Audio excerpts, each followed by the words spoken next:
Now, it's not just Bad Bunny who loves preaching politics and a hard left agenda. The NFL also picked has-been pretend punk rockers Green Day, the painfully mediocre and lame Green Day, to perform at the Super Bowl. Let's look at some of their recent work. Well, maybe I'm a American. I'm not a part of a MAGA agenda. Yes, changing the lyrics to their old songs to slam MAGA. How brave. There are no new songs anyone knows. They jumped the shark around 1997. But now they are interrupting their lame concerts to deliver political messages like this. This goes out to all the ICE agents out there, wherever you are. Quit that job you're at.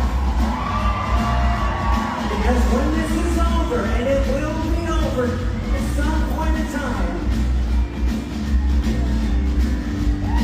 Christy Dome, Stephen Miller, J.D. Vance, Donald Trump, they're gonna drop you like a bad habit. Come on this side of the line. How does he manage to look like a middle-aged lesbian, about as punk rock as a pumpkin spice latte? Well done, NFL. That's who you have selected to unify the nation. Talk about not knowing your audience. Let's bring in Newsweek's senior editor-at-large, Josh Hammer. Josh, the NFL continue to treat the great majority of their fans with utter disdain.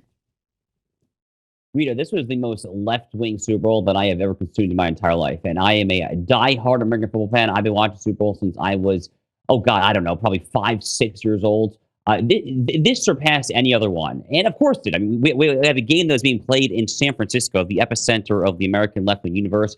Two teams that are in Seattle, and from Boston, Massachusetts, to liberal titans here. You had Green Day, you had Bad Bunny. I mean, the whole thing was just an utter, absolute abortion. It was an atrocity of a Super Bowl. The Bad Bunny halftime show is going to get the headlines, and rightfully so. I mean, Roger Goodell, the commissioner of the NFL, is frankly just utterly commie trash. But the silver lining, Rita, of all this, silver lining of Green Day, who is exactly as you say they are. They are a radical left-wing ideological group of washed up, mid-50s, 60-year-old lesbian-looking rockers. But between that and Bad Bunny, this halftime show that was entirely in Spanish, like literally not one word, not even Lady Gaga saying a word in English. I was ready to punch a wall. I mean, it was utterly insane. I mean, it makes me just genuinely live. My blood was boiling. But the silver lining here is that Donald Trump's approval ratings are probably going to spike in response to this, because the people will see this and they will see that this is the opposition, that they celebrate the multicultural agenda, they celebrate the desecration of American heritage, they celebrate the notion that America will ideally in their dystopian future not be an English-speaking country there. They love that there. So frankly, I think that ICE actually could see a spike in approval rating as a result of this. Donald Trump, I think, will probably benefit as well. Rita, that's the silver lining. But frankly, this whole Super Bowl, I mean, frankly, the football game stunk too. It was a very boring game. But the entertainment was, frankly, just an utter atrocity. Atrocity, that is a strong word but I think it's a very popular way to describe what happened today. Can we also talk about the Black national anthem that was performed before the game?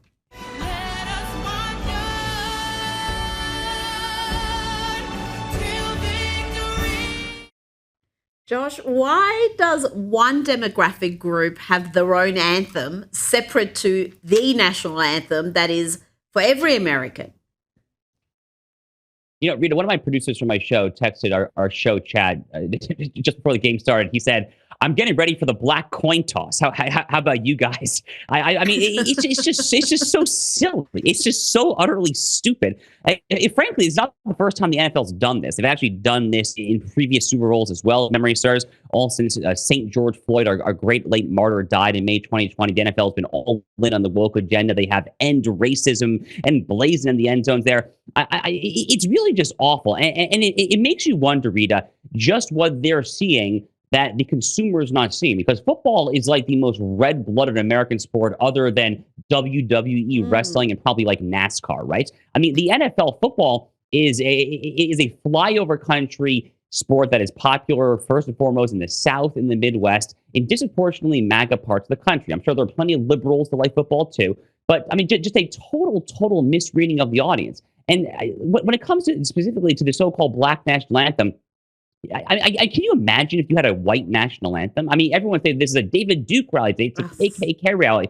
I mean, you would never do it because you recognize intuitively how utterly insane it is. The national anthem here in America is for everyone of all religions, all sexes, all sexual orientations, all skin colors there. Blacks, whites have fought and died for that flag. They're the Tuskegee Airmen in World War II. It's just awful. It's just absolutely awful. This is where the NFL has gone to, Rita. Frankly, it makes me, again, as a lifelong football fan, makes me, frankly, want to tune out of the game next year.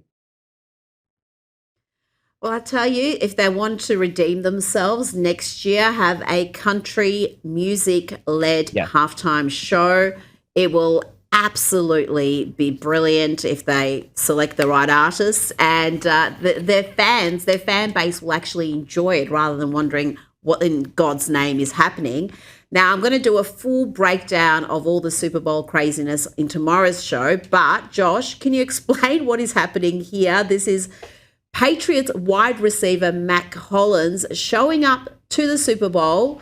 He's wearing handcuffs, a prison jumpsuit, and a Hannibal Lecter-style mask, no shoes. What is happening, Josh? I could not work out what this meant. Rita, you know, that frankly makes two of us, if I'm being very candid to the audience. It was actually my wife who flagged this for me. I had totally missed it. My wife found this video for me and said, honey, what the heck is going on here? He's clearly making some sort of political statement. It's not entirely clear exactly what he's trying to say there. I presume it's some sort of ICE open borders, anti-incarceration, pro-decarceration agenda. Remember that, again, this game was in San Francisco. San Francisco, the 49ers, is the NFL team there. They had Colin Kaepernick as their quarterback for many years there. So, I mean, this was kind of the moment with Green Day, with Bad Bunny, in the backdrop of Nancy Pelosi and Gavin Newsom and Colin Kaepernick's beloved city of San Francisco. This was the time to pull out all of these stupid stunts, even if the stunts, frankly, don't make any sense there. So, again, it's so cryptic and it's so utterly dim-wit and low IQ that we can't even figure out what he's trying to say there. It's clearly some sort of anti-ICE, anti-incarceration, anti-prison, anti-MAGA, load of just utter gobbledygook there. But it failed, and frankly, for what it's worth, his team actually failed epically too. They got their butts kicked by the Seattle Seahawks, and rightfully so. But this is some sort of just utterly idiotic attempt to get the man, to get the political establishment there. And the fact that you and I are still having a hard time figuring out what in the world he was trying to say shows what an utter failure it was.